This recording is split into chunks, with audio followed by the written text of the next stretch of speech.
انبیاءہم مساجدا، اللہ کی لعنت ہو یہودیوں پر، نصرانیوں پر، جنہوں نے اپنے نبیوں کی قبروں کو عبادت گاہ بنا لیا اور نبیوں کی قبروں کی پرستش کرنے لگے، اللہ ان کے اوپر لعنت بھیجے۔ یہ آخری لمحات تھے، ماں عائشہ صدیقہ رضی اللہ تعالیٰ عنہ فرماتی ہیں کہ آپ کی زبان مبارک کھلتی ہے اور آپ صلی اللہ علیہ وسلم فرماتے ہیں عائشہ وہ زہر جو خیبر کے وقت اس یہودن نے مجھے کھلایا تھا، اس زہر کا اثر مجھے ایسا محسوس ہوتا ہے جیسے میرا کلیجہ کٹتا جا رہا ہو اور میں کٹتا جا رہا ہو اور موت مجھے بڑی ہی تکلیف دہ محسوس ہو رہی ہے۔ ماں عائشہ صدیقہ رضی اللہ تعالیٰ عنہ فرماتی ہیں کہ اتنے میں اللہ کے نبی صلی اللہ علیہ وسلم نے پیشاب کرنے کے لیے اپنا قارورہ طلب کیا کہ کوئی برتن لاؤ میں پیشاب کروں۔ اللہ کا وہ نبی اٹھ کے اب ہم وہاں بھی نہیں جا سکتا، وہ نبی پیشاب اپنی جگہ پہ منگانے کے لیے کرنے کے لیے قارورہ منگوا رہا۔ ماں عائشہ فرماتی ہے ابھی لانے والا قارورہ لینے گیا اور لینے کے لیے آیا، آپ کے دونوں ہاتھ میرے ہاتھوں میں تھے، اچانک اللہ کے نبی نے اپنا رخ انور آسمان کی طرف اٹھایا اور فرمایا اللہم رفیق الاعلیٰ، اے اللہ مجھے نبیوں میں صدیقوں میں جگہ عطا فرما۔ ہاتھ اوپر اٹھے، ابھی وہ برتن پیشاب کی لایا بھی نہیں گیا کہ آپ کے ہاتھ ڈھیلے ہو کے زمین پہ گر گئے۔ انا للہ و انا الیہ راجعون۔ یہ پیر کی چاشت کا وقت تھا اور 12 ربیع الاول تھی اور سن 11 ہجری کا یہ واقعہ تھا۔ ہمارا نبی اس دنیا کو رخصت کر گئے، ہمارے نبی اس دنیا سے رخصت ہو گئے، ہمارا نبی مر گیا، ہمارے نبی چلے گئے۔ حضرت صحابہ کرام نے جب یہ منظر دیکھا ان کے وہ جنون اور پاگل یعنی وہ نبی کریم صلی اللہ علیہ وسلم کی محبت میں دیوانے ہو گئے۔ مدینے کے اندر ایک کوہرام بپا ہو گیا اور وہ صحابہ جو نبی کریم صلی اللہ علیہ وسلم کے رخ انور کو دیکھ کر کے اپنے ایمان کی حرارتوں کو مضبوط کرتے تھے، جلا بخشتے تھے، اب وہ نبی ان میں نہ رہا۔ حضرت عمر فاروق اعظم رضی اللہ تعالیٰ عنہ تلوار لے کے مدینے کی گلیوں میں دیوانہ وار پھر رہے ہیں اور کہہ رہے ہیں اللہ کی قسم جو یہ کہے گا کہ ہمارے نبی مر چکے ہیں میں اس کے سر کو تن سے جدا کر دوں گا۔ میرا نبی مرا نہیں ہے، میرا نبی زندہ ہے، میرا نبی زندہ ہے، زندہ رہے گا۔ حضرت ابوبکر صدیق اوالی کے قریب میں تھے، مدینے سے قریب اوالی ایک مقام ہے، وہاں پر حضرت ابوبکر صدیق تھے۔ حضرت صدیق واپس آئے اور آپ کی دونوں آنکھوں کو بند کیا، پیشانی مبارک کو بوسا لیا اور فرمایا کہ اللہ کے نبی اب آپ کے اوپر 2 موت نہیں آ سکتی ہے۔ اس کے بعد مسجد نبوی کے اندر تشریف لائے، صحابہ کو جمع کیا، منبر پہ کھڑے ہوئے اور آپ نے خطبہ فرمایا اور وہ خطبہ صحیح بخاری کے پنوں کے اوپر درج ہے۔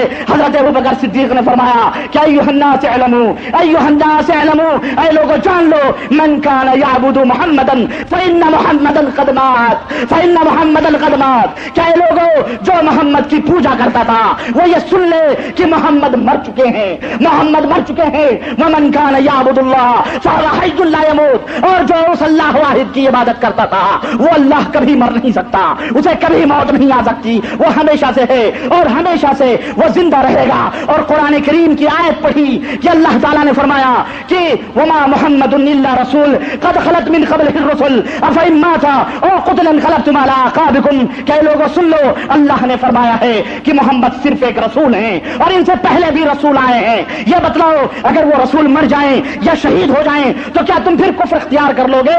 جو کفر اختیار کرے گا اللہ کو کوئی نقصان نہیں پہنچا سکتا ہے۔ حضرت عمر فاروق اعظم نے جب یہ آیت کریمہ سنی وہ دیوانہ وار فوری طور پر وہ فرماتے ہیں کہ حضرت ابو بکر نے جب یہ آیت کریمہ پڑھی مجھے ایسا محسوس ہو رہا تھا جیسے کہ یہ آیت کریمہ ابھی نازل ہوئی ہو، ابھی ہم نے کتنی دفعہ قرآن کو پڑھے لیکن ہمیں ایسا لگ رہا تھا جیسے ہمارے ذہنوں میں بھی یہ آیت کریمہ نہیں کی۔ حضرت ابو بکر نے کہا انک میت و انہم میتون، اللہ نے اپنے نبی کے بارے میں فرمایا کہ تم بھی ایک دن مرو گے اور لوگوں کو بھی ایک دن مرنا ہے، تو اے لوگوں اللہ کے نبی مر چکے ہیں۔ اس کے بعد پورے مدینے والوں کو یقین ہو گیا کہ یقیناً ہمارا نبی اب اس دنیا کے اندر نہ رہا اور اللہ کو پیارا ہو گیا، وہ مر چکے، وہ دنیا سے جا چکے۔ اس کے بعد لوگوں کو یقین ہوا۔ تو میرے عزیز، میرے دوست، میرے بھائی، یہ تاریخ کا وہ المناک صفحہ تھا، یہ تاریخ نبی صلی اللہ علیہ وسلم کی سیرت کا اور نبی کی زندگی کا یہ آخری وہ دور تھا، یہ وہ دروازہ تھا، یہ آخری وہ باب تھا جو میں نے آپ کے سامنے پیش کیا ہے۔ اس کے بعد یہ ان دلائل کو اور ان باتوں کو اپنے ذہنوں میں تازہ رکھنا